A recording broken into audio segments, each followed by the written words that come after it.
Hi, ഈ വീഡിയോയിൽ cover ചെയ്യുന്ന ടോപ്പിക് ഈസിബിസ് നിയോയിൽ അക്കൗണ്ട്സ് മൊഡ്യൂളിലെ ലെഡ്ജർ ക്രിയേഷൻ.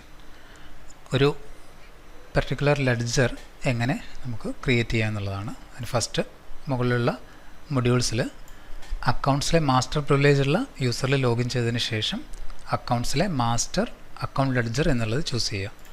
നമുക്ക് ലെഡ്ജർ ക്രിയേഷൻസ് വരുന്ന സിറ്റുവേഷൻ എന്ന് പറയുന്നത് കസ്റ്റമർ, സപ്ലയർ, എംപ്ലോയീസ് ഇത് മൂന്നും അല്ലാത്ത ലെഡ്ജേഴ്സ് ക്രിയേറ്റ് ചെയ്യുന്ന സമയത്ത്, ഉദാഹരണത്തിന് ഒരു ക്യാഷ് ലെഡ്ജർ അല്ലെങ്കിൽ ഒരു ബാങ്ക് ലെഡ്ജർ, ഇനി ഒരു എക്സ്പെൻസിൻ്റെ അണ്ടറിൽ വരുന്ന ഒരു ലെഡ്ജർ അല്ലെങ്കിൽ റൂം റെൻറ്റ്, അങ്ങനത്തെ ലെഡ്ജേഴ്സ് ക്രിയേറ്റ് ചെയ്യുന്ന സമയത്താണ് നമുക്കൊരു പർട്ടിക്കുലർ ലെഡ്ജർ മാത്രമായിട്ട് ക്രിയേറ്റ് ചെയ്യേണ്ടി വരുന്നത്. ഓക്കെ, അപ്പോൾ അക്കൗണ്ട്സിൽ മാസ്റ്റേഴ്സിൽ ലെഡ്ജേഴ്സ് ക്രിയേറ്റ് ചെയ്യുന്ന സമയത്ത് നമുക്ക് നിലവിൽ ക്രിയേറ്റ് ചെയ്തിട്ടുള്ള ലെഡ്ജേഴ്സും അതുപോലെ സോഫ്റ്റ്വെയറിൽ ഡിഫാൾട്ട് ആയിട്ടുള്ള ലെഡ്ജേഴ്സും ഈ ലിസ്റ്റിൽ ഡിഫാൾട്ടായിട്ട് വന്നിട്ടുണ്ടാവും.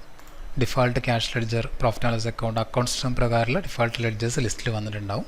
ആ ലെഡ്ജേഴ്സിനെ എഡിറ്റ് ചെയ്യരുത്. ആ പുതിയൊരു ലെഡ്ജർ ക്രിയേറ്റ് ചെയ്യാൻ മുകളിലുള്ള ആഡ് ബട്ടൺ ക്ലിക്ക് ചെയ്യുക. ആഡ് ബട്ടൺ ക്ലിക്ക് ചെയ്തതിന് ശേഷം ലെഡ്ജർ കോഡ് ഡിഫാൾട്ടായിട്ട് വരുന്നതാണ്. അത് യുണീക്കായിട്ട് ഒരു കോഡിലേക്ക് മാറ്റണമെങ്കിൽ അതിവിടെ ചേഞ്ച് ചെയ്ത് കൊടുക്കാം. അതിനുശേഷം ലെഡ്ജർ നെയിം, ഫോർ എക്സാമ്പിൾ ഒരു ബാങ്ക് അക്കൗണ്ടാണ് ക്രിയേറ്റ് ചെയ്യുന്നതെങ്കിൽ, ഒരു ICICI ബാങ്ക് അക്കൗണ്ട് ക്രിയേറ്റ് ചെയ്യുകയാണെങ്കിൽ ഫസ്റ്റ് നമ്മൾ ബാങ്കിൻ്റെ പേര് കൊടുക്കുന്നു. ബാങ്ക് അക്കൗണ്ട് ആയതുകൊണ്ട് തന്നെ ഗ്രൂപ്പ് അണ്ടർ ബാങ്ക് അക്കൗണ്ട് എന്നുള്ള ഗ്രൂപ്പ് അണ്ടർ ചൂസ് ചെയ്യുന്നു. അതിനുശേഷം സേവ് ചെയ്യുന്നു. ഇത്രയും ചെയ്യുന്നതോടുകൂടി ICICI ബാങ്ക് എന്നുള്ള ഒരു ലെഡ്ജർ ക്രിയേറ്റ് ആയി. ഇതുപോലെ തന്നെ നമുക്ക് എക്സ്പെൻസസും എല്ലാം ഇവിടെയാണ് ക്രിയേറ്റ് ചെയ്യുന്നത്.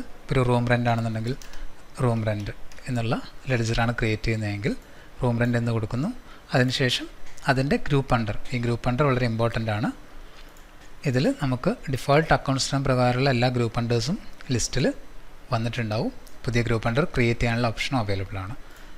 റൂം റെൻ്റ് ആയതുകൊണ്ട് തന്നെ നമുക്കത് ഇൻഡയറക്റ്റ് എക്സ്പെൻസിൻ്റെ അണ്ടറിലായിരിക്കും വരുന്നത്. ഇൻഡയറക്റ്റ് എക്സ്പെൻസ് ചൂസ് ചെയ്യുക, സേവ് ചെയ്യുക. അത് സേവ് ചെയ്യുന്നതോടുകൂടി ആ ലെഡ്ജർ നമുക്കിവിടെ ക്രിയേറ്റ് ആയിട്ടുണ്ടാവും. ലെഡ്ജർ നെയിം ഇവിടെ ക്ലിക്ക് ചെയ്ത് സെർച്ച് ചെയ്യാവുന്നതാണ്. An example room rent, room എന്ന് കൊടുക്കുന്നതോട് നമുക്ക് ആ ഓപ്ഷൻ സെർച്ച് ചെയ്യാവുന്നതാണ്.